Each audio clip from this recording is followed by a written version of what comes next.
All right, this is Amanda, and welcome to my channel. This is pretty exciting. I have never done a YouTube channel before. I've only posted one other video and did it with my phone, so it was pretty terrible. So this is very exciting. I've got some decent equipment to work with here, and I get to record at home. So if you're new here, thank you for watching, and I'm sure most of it's going to be family and friends for a while, but if you are interested in bariatric surgery or weight loss in general, you've come to the right place. Disclaimer, obviously I'm not a doctor. I don't give out medical advice. This is just my personal journey with bariatric surgery and weight loss in general, because I am losing weight kind of a little bit on my own. And if you have questions, feel free to email me or to leave a comment. And so let's just jump right in. So I started this journey with the bariatric surgery on July 3rd. That's when I first saw the surgeon. We have to do a seminar where he discusses the difference between the sleeve and the Roux-en-Y, which is the gastric bypass. That is kind of the gold standard as far as weight loss surgeries go. I opted for the gastric bypass myself, but I'll get into that in a few minutes. So when you first see your surgeon, generally you'll have a little seminar. It was just like 5 people. He just kind of get a rundown on the difference between the surgeries, what to expect, complications, the difference as far as weight loss goes, how your stomach's going to be, how your eating habits are going to be. It was very, very simple. Most of the stuff I've read online, so none of it was shocking to me. And he answered some questions, and then we went to separate rooms, and then he spoke with us one-on-one and asked us about what surgery we wanted. And I think he kind of gave a little bit of input about what he thought about which surgery he preferred. They tend to seem to lean towards the gastric bypass because it is older. It's about 60 years old, according to my doctor, whereas the sleeve is about a decade old, so we're not really sure about long-term effects of the sleeve versus the gastric bypass. The gastric bypass for me, I think the selling point was the fact that I wouldn't be able to eat sugar, wouldn't really want to eat sugar. It's going to mess with your hormones in a positive way of where your appetite and stuff should kind of even out. So it just seemed like in the long run that was going to be a better option. If you're interested in learning about the difference between the sleeve and the gastric bypass, I urge you to look online and to compare the two. But in a nutshell, the gastric bypass, they actually staple off your stomach except for about a golf ball size or egg-sized pouch. And then they rewire your small intestine into that. Now, usually with your stomach, it goes through a duodenum before it goes to your intestine, and that's what metabolizes your sugar, or not metabolizes, but breaks down sugars. You have enzymes in that part of your stomach, and a lot of nutrition is absorbed through there. So when you have a gastric bypass, you're gonna miss a lot of nutrition. So vitamins are a must for the rest of your life, which isn't a big deal. Get out of here, fly.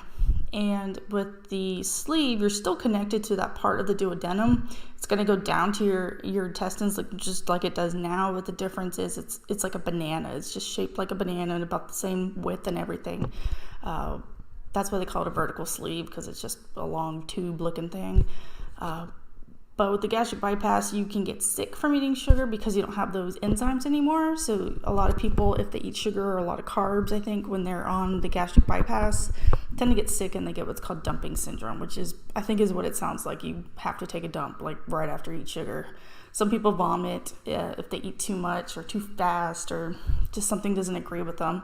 Apparently it changes after surgery. Foods that you liked before taste different, and some might just not agree with you anymore. Some people get over that, from what I understand. So hopefully nothing too drastic like that happens to me, because I like a lot of foods. I would hate to not like foods anymore. It's just in smaller quantities is what I want to like them in.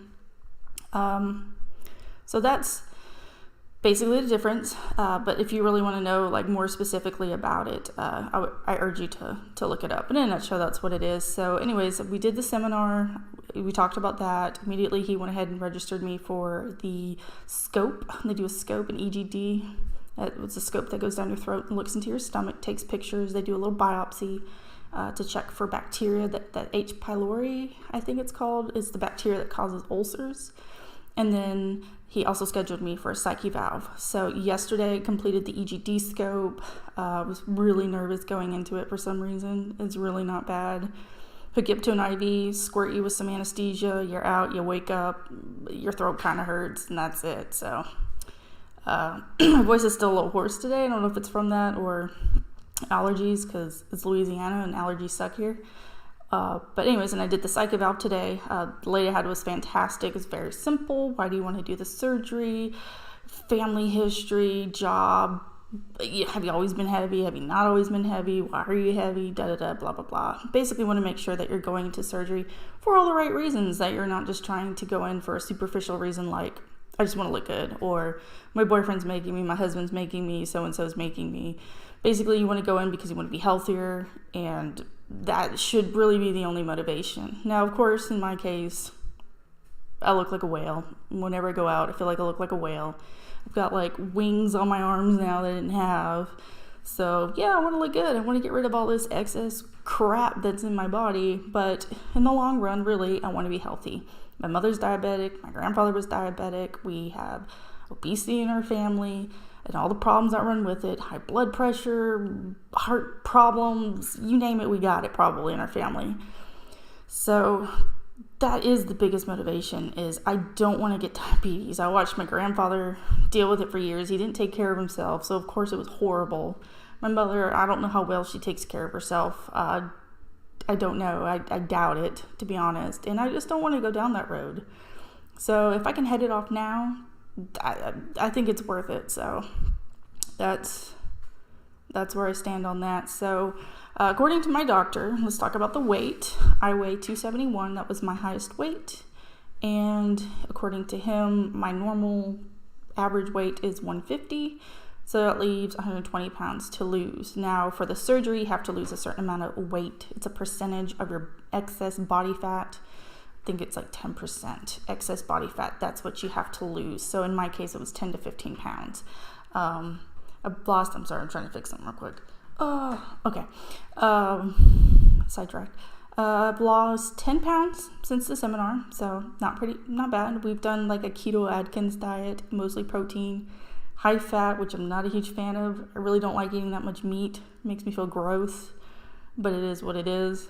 Luckily for breakfast and for lunch, I've been doing Premier shakes. 160 calories, 5 grams of carbs, 1 gram of sugar. Pretty straightforward. Get a lot of vitamins and minerals out of it. So I do that for breakfast, usually about 8. Then I do it again around 12:31 at work. And then by the time I get home, I'm ravenous, so then I'm really ready to eat whatever. It's mostly been like salami and cheeses, or like a deli meat and cheese. We did pot roast with no potatoes, just carrots and celery. What else did we do? Just meat and vegetables. Need to add more fiber into my diet because I hit ketosis. Let me tell you, that was an interesting endeavor when I hit that, because I sharted on myself at work. Yes, apparently that would happen. You will shit yourself at work or wherever you're at if you hit ketosis, like randomly. It's a thing. Didn't know that. Did not go into the diet expecting to have that happen to me. So that was fun. Had to leave work, go home, change pants, had a little stripe going down my jeans. It was fun. Yep. So I'll forever be the girl who shit herself at work.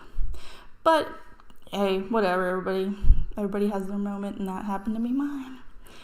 So that's kind of the food that the doctor insisted that he gave us, like a sheet with a diet on it, and it was like a shake or the Healthy K cereal with skim milk. Lunch, you can have a shake or a broth-based soup. So I have chicken noodle soup. And then dinner is meat and vegetables. Limit your snacking. If you're going to do snacking, it needs to be raw vegetables, just stuff that will fill you up. It's not going to add a lot of calories or add a lot of carbs. And he specifically said no carbs, no alcohol, no juice, that might have been it. Anything that's just going to add liquid calories. Liquid calories you got to stay away from. I don't drink sodas. I sometimes drink cranberry juice. I haven't drank that in a while. Alcohol was my biggest vice. Quit doing that. So I pretty much just drink water and those shakes. That's all. And I drink a frick ton of water. I've been buying these 64-ounce bottles of water from Brookshire's. They had them on sale in 64 ounces, 8 cups. So that's kind of what I've been trying to down in a day's time. I usually down it at work and still drink water when I come home. So I'm peeing every 5 minutes. It's great. Pretty sure that's where I lost all my weight, was in water. So got a little sidetracked. Don't remember where I was going with this, but oh yeah, food. So the foods, I mean, it's pretty common sense stuff. Like, you know, if you want to lose weight, you gotta, you know, calories out and calories in. So I'm limiting myself to about 1,200 calories. I've kind of been under that. Yeah, I've been under it several times. The doctor did prescribe Adipex, which, you know, is an appetite suppressant. It makes you feel like you're on crack. I'm actually on it right now. It's kind of wearing down, thank God. So it suppresses my appetite. That might be why I haven't been eating the full 1,200 calories.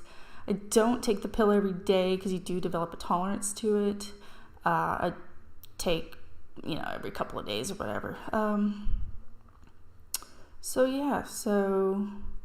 I want to lose 5 more pounds. I guess I could, he said between 10 and 15 pounds is what I need to lose for the weight for the pre-op. I think I'm going to go for the 15 just because I want to. Personal goal, personal victory. And another thing that I kind of want to discuss is mental health. Mental health plays a big part, I think, in bariatric surgery. If you are considering surgery, you got to make sure that you are in the right place mentally, because afterwards it can be pretty detrimental. From what I understand, a lot of people hit depression. They're not aware of their emotions, or they're not dealing with their emotions properly. Your hormones are changing, so things are going to be really wacky for a while. I have the Mirena birth control, and I'm not too far out from needing to switch it out.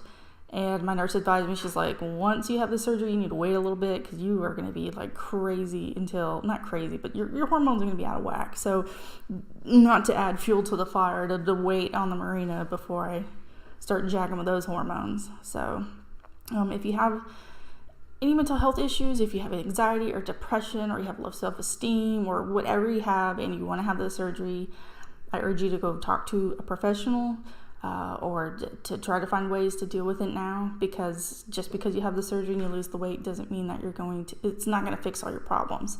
You might feel better, you might look better, and that's a good perk, but it's not going to fix all the other excess emotional baggage that you're going to have before you go into it. So that's a really, really huge problem. The thing is addiction too. Like I'm clearly have an addiction to alcohol. That's something that I'm working on. I'm working with a therapist on it. Don't go to AA. It's not my thing. I'm not very religious, very Christian, so it's not something that I want to get into. But I do see as a therapist. It's something I'm working on, something I'm aware of. And there's a trend with people post-op that develop alcoholism. Not sure if it is the addiction transfer or if it's because your stomach is smaller and you get drunk a lot faster. So if you have a food addiction, be very careful, because once you have that surgery, you're not going to be able to eat food the way you used to. So most times you're going to replace that addiction with a different addiction. I kind of know going into it that I have an alcohol addiction. I think my best bet is just to stay away from it and just leave it alone, and it shouldn't be a problem. Another thing, a lot of people become depressed. I'm not sure if that's a hormone thing. I'm guessing it probably is. So just be careful. If you feel like you need to hurt yourself or somebody else, get help. Especially if you feel that way now, you have a lot of depression. That's definitely something you want to try to get under control before the surgery, because I think after the surgery, it can lead to, it can worsen it. And I think some people can become depressed too because they don't lose the weight as quickly as they think they're supposed to. You can stall, you can just not lose the weight as quickly or at all. I actually have an old coworker that had the sleeve and she lost 10 pounds. So I'm sure that was really disheartening and depressing. So those are some things to keep in mind if you're looking at the bariatric surgery. So those are kind of in a nutshell is what I'm up to now. I've completed the first 3 steps: the doctor, seminar, where's the camera? There we go. Seminar, EGD scope or EDG, endogastroduodenal scope. I don't know, long word. The psych eval, and I have to lose the weight. I just have 5 pounds more. I've been doing really good. I lost 7 pounds in the first week. which I'm guessing is mostly water, not actually fat, but I'll take it where I can get it. So I wanted to go for the good, the bad, the ugly. The ugly part, we'll start there because that's fun, was me sharding myself at work. So, but that's because I've been doing more of a keto, high fat, high protein, no carb, or very low carb and very low sugar. Apparently that can happen where you get what they call oily farts, which is something that I was always scared to take Ally for. I didn't want to shit myself at work or in public, and it happened anyway. So, who figures? The negatives of the surgery, obviously there's downtime, there's pain. You can't eat for 2 weeks before and like 2 weeks after. You can't drink like the first 12 or 24 hours after surgery. You can't even drink water. You have to, I guess, all your fluids coming through the IV. So that just sounds terrible. But and then of course depression, your hormones, and all that kind of stuff. Now, not everybody's going to have the same side effects, but those are things that can happen. And then, the positives are obvious. Healthier, you're going to be smaller, you're going to have better selection of clothes because they don't make nice fat clothes for some reason. There's a lot of perks to me that outweigh the negatives, even the ugly. Apparently, and I was reading on a forum, the bariatric palate, people were talking about their bowel movements afterwards were just god awful. I guess because food doesn't get digested the same way, or maybe the nutrients aren't pulled the same way. I'm not sure what causes this stink, but apparently that's a thing. I guess poo-pourri needs to go in your bag if you go anywhere. If that's a big problem for you, everybody poops. I don't think it's a big deal. If you leave a stinky one, it is what it is. People get over it and move on. So I guess that's it for today. I'm not sure if there's anything else that I know of that's scheduled. I think I have to wait for my insurance to respond back because they have to send off the psyche valve, they have to send off the EGD scope, and I think I have to have so many appointments with my primary care physician regarding weight loss, like just general appointments, which if anybody's curious, I'm actually doing this through TRICARE. I am a military spouse, so TRICARE will cover the surgery, but I have like certain requirements. Everybody's insurance has different requirements. I don't think I have to pay anything out of pocket except for maybe a nutritionist or a dietitian. That's the only thing I'm aware of that I have to pay out of pocket. Now, other insurances, you have a copay and out-of-pocket pay, and it can get pretty pricey. I'm just lucky in that I have TRICARE, and that's not something that I really am concerned about, luckily. So very, very lucky in that respect. So just kind of the waiting game until I hear back from the doctor.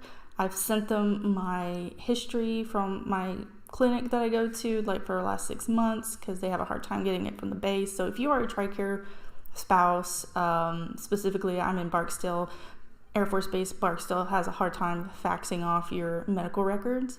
I had to go up there in person and get them myself and fax them myself.